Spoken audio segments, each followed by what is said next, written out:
Hello everybody. Today it's 15 July in 2020. My name is Senjumana Jean-Pierre and I'm a student of Associate of Art in the College for America called Southern New Hampshire University. I'm taking this video so that it will be submitted as a part of my work to Southern New Hampshire University. As you see here, I'm not alone in this video. I'm with gentlemen here. Sir, do you give your consent to be interviewed and be recorded? Yes, I, Jean-Paul Bahat, I give my consent to be recorded in this interview that will be used solely for academic evaluation. Thank you so much. Mr. Bahati, can you start with telling us on your own side how can you define conflict? So in my opinion, I can define a conflict as a disagreement that comes when you don't agree with someone about a specific point. So for me, this is what I call conflict.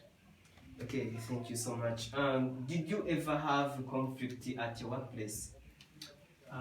Yes, of course. Once I had a coworker and we were working in it was industry. So we had a plan of fixing 20 lights around the compound that were used to peel the cassava, because that industry were aimed to produce the cassava from. So I had an idea that we can fix 20 lights, but for that co-worker had an idea of fixing 15. So what went wrong, it's about, for me, I didn't get wrong with him because I believed that having too much electrical appliances is the best way to have the too much light. Yeah. So, but for him, he didn't agree with me because for him, he wanted to prioritize the money and the resources of the industry. So he told me that we can fix 15. So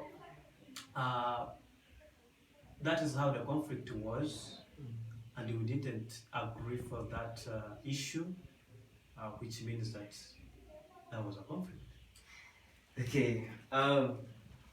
How did you overcome this conflict with your coworker? I myself, for me, I am very, I'm a good communicator, so I've tried to show up those skills, because I've tried to sit and solve that problem, but the issue was getting worse. So I just made a proposal that we can go to supervisor, because if you're working in an industry, any other business, you have a supervisor and a manager. So we went to the manager, and then we had to go in the detail of the problem or the conflict.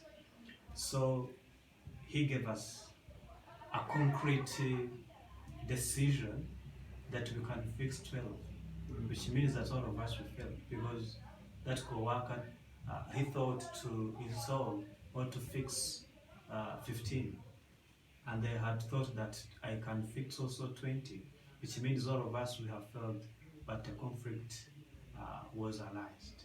So that's how I solved that conflict, because we went to the manager and he gave us his idea and decision. Okay, thank you so much. As a person who experienced in conflict, which key point that can help someone solve conflict? The key point that can help you to solve the conflict is to practice active listening. You need first of all to listen while the person is talking, and then let alone you can ask him a question, because you cannot ask a question while you didn't understand what the person was talking, which means that you need to listen effectively. You need just first listen and then ask questions later.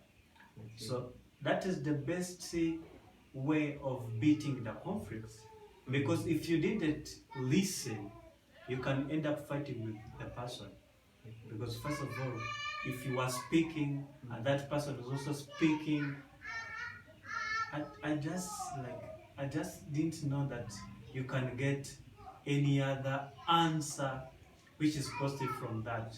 So I myself, in my opinion, the best key point in resolving the conflict is to have or is to practice active listening skills.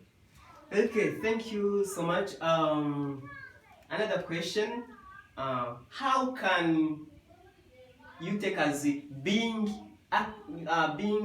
effective communicator can help someone to solve conflict?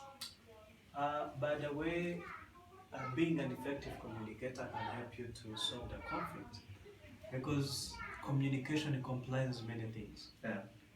Communication means like disseminating information, which means that you are transmitting information to someone. So if you are keeping things in yourself, you cannot like get anything.